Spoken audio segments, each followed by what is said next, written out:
Ration కార్డులు జారీ, ration కార్డులో మార్పులు చేర్పుల ప్రక్రియ నిరంతరం జరిగేలా సాఫ్ట్వేర్ను రూపొందిస్తున్నామని మంత్రి పొన్నం ప్రభాకర్ తెలిపారు. సిద్దిపేట జిల్లా హుస్నాబాద్లో ఆయన ప్రజా పాలనా వార్డు సభలో పాల్గొన్నారు. రేషన్ కార్డులు, ఇందిరమ్మ ఇళ్లు మంజూరులో మంత్రిగా తన జోక్యం ఉండదని పొన్నం ప్రభాకర్ క్లారిటీ ఇచ్చారు. న్యాయంగా, పారదర్శకంగా అర్హులైన వారందరికీ ప్రభుత్వం పథకాలు అందుతున్నాయని స్పష్టం చేశారు.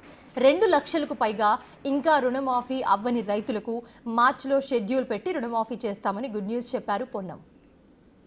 గతంలో కొంత ప్రాంతంలో డబుల్ బెడ్రూమ్ ఏదైనా ఒక ఏరియాలో మండలం ఒకటి 2 జాగాల్లో ఏదైనా కొద్ది గొప్ప కట్టి ఉండి అవి కూడా పూర్తిగాని అన్నింటినీ కూడా గతంలో డబుల్ బెడ్రూమ్లు ఆగిపోయిన వాటిని అన్నింటినీ కూడా పూర్తి చేయడానికి ప్రణాళిక సిద్ధం చేసిన ఈ నియోజకవర్గంలో డబుల్ బెడ్రూమ్లు స్టార్ట్ అయ్యి సౌకర్యాలు లేకున్న వాళ్ళందరినీ అది కూడా పూర్తి చేసే కార్యక్రమం ఒకటి.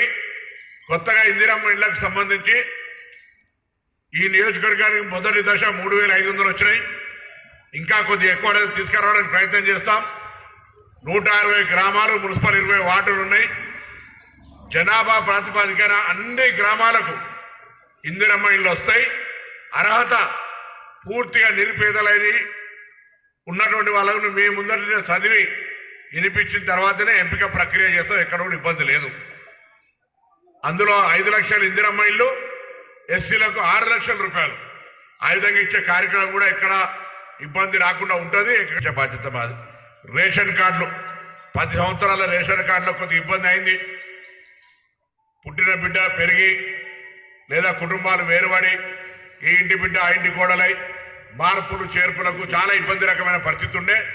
ఇప్పుడు ప్రభుత్వం అర్హత ఉన్న ప్రతి ఒక్కరికి రేషన్ కార్డు ఇవ్వాలని, మార్పులు చేర్పులు ఒక రోజుకొరకే పరిమితం కాదు, నిరంతరంగా.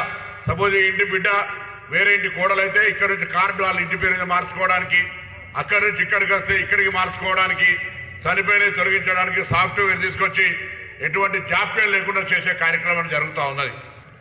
సో వాస్తవంగా 2 లక్షల రూపాయల రుణమాఫీకి సంబంధించి కూడా మేము చెప్పింది 2 లక్షల లోపల, కానీ 2 లక్షల పై వాళ్ళు కూడా చాలా మంది ప్రభుత్వాన్ని అడగడము, ఆ అడిగేటువంటి అంశం గౌరవ ముఖ్యమంత్రి గారి దగ్గర దాకా చేరడము, శాసనసభ్యులందరూ కూడా ఇట్లా 2 లక్షల పై వాళ్ళకి రావాలి, ఇవ్వాలి అనే ఆలోచనతో మాట్లాడడంతో 2 లక్షల లోపల ఉన్న వాళ్ళందరికీ మేము నిధులు వెంటనే, కొంతమందికి ఇంకెవరికైనా రాకపోయి ఉంటే కూడా దయచేసి వాటి వివరాలు కూడా ఇవ్వండి.